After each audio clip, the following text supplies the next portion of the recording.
Hey folks, it's me, your old pal, not Zach Baggins.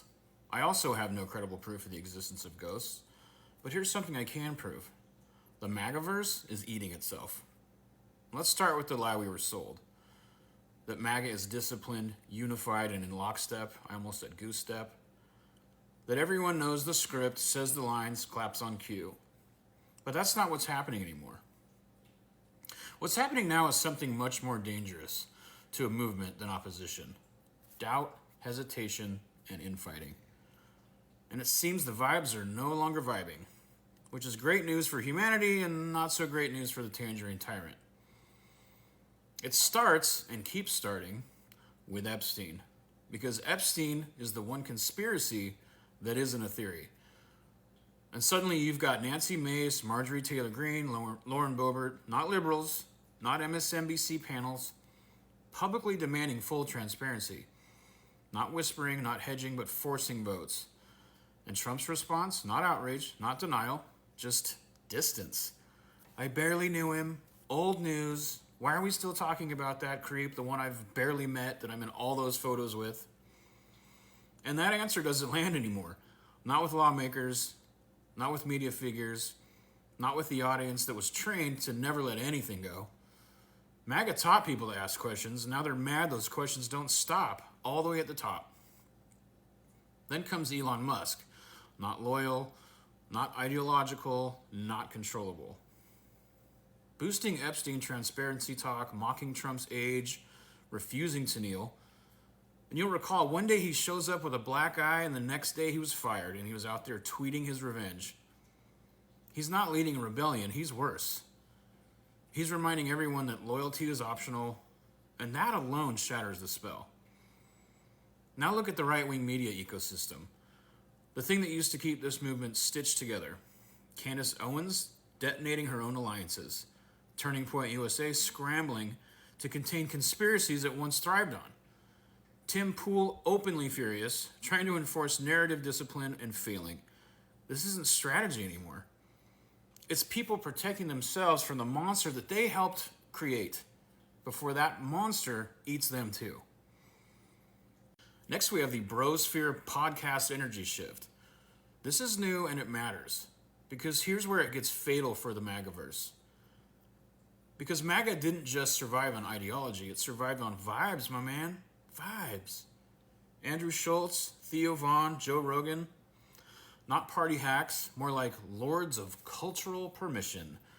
And lately, they're blinking. Andrew Schultz used to treat Trump like content. Now the jokes sound irritated, self-obsessed, thin-skinned, stuck. And mockery is deadly in a movement that survives on dominance. Theo Vaughn is the real tell here.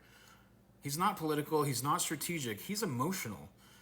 And lately, he sounds careful, nervous about saying the wrong thing, uneasy about the intensity of Trump supporters, aware that the energy has shifted from funny to volatile. And when the chillest guy in the room starts checking the exits, something is off. Now, Joe Rogan doesn't really moralize. He doesn't really lecture, he just kind of stops buying it. He's questioned ICE tactics repeatedly, not in activist language, but in plain human terms. Asking why armed raids look like military operations, saying he doesn't understand how tearing families apart makes communities safer, pointing out that we're normalizing force first, questions later, wondering out loud who actually benefits from that kind of escalation.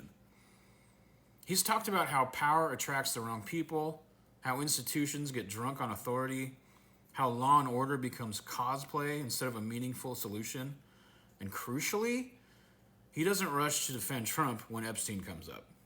He doesn't fill the silence. He lets the doubt hang there. That's not opposition, that's erosion. And Joe Rogan didn't turn on Trump, he just stopped cushioning the fall. And even Alex Jones has now paused. Somehow the loudest alarm bell of them all. The man who never hesitates, who never doubts, who can justify anything. Even he criticized Trump over Epstein.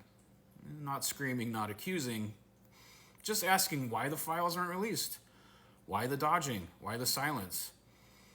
When Alex Jones sounds more curious than confident, the conspiracy ecosystem has turned inward. And so what does this all mean? This isn't Democrats attacking Trump. This is a jury of his own peers losing confidence in the performance. Different tribes, different motives, same direction, away. Not because they grew morals, not because they went left, but because the answers don't hit, the jokes don't land, the conspiracies point upward, and all the feels are wrong. Movements don't collapse when enemies shout. They collapse when insiders stop pretending they're convinced.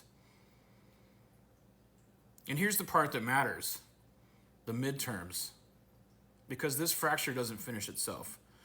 It finishes when people show up. Now, I know the midterms aren't sexy, they're not charismatic, they don't come with a lot of merch, but they are where movements quietly bleed out. Because what MAGA needs is low turnout, high intensity, exhaustion, and cynicism. It survives when people say, what's the point? The death blow to the MAGAverse won't be a scandal. It'll be a boring election where people actually vote. Vote when the spotlight's off. Vote when the podcasters are distracted. Vote when the movement is busy fighting itself. Because right now, they're not unified. They're not confident. They're not even pretending. They're cracking. And history shows that's when pressure works. They taught their followers to never stop asking questions. They just didn't expect those questions to turn inward. And they definitely didn't expect people to act on the answers.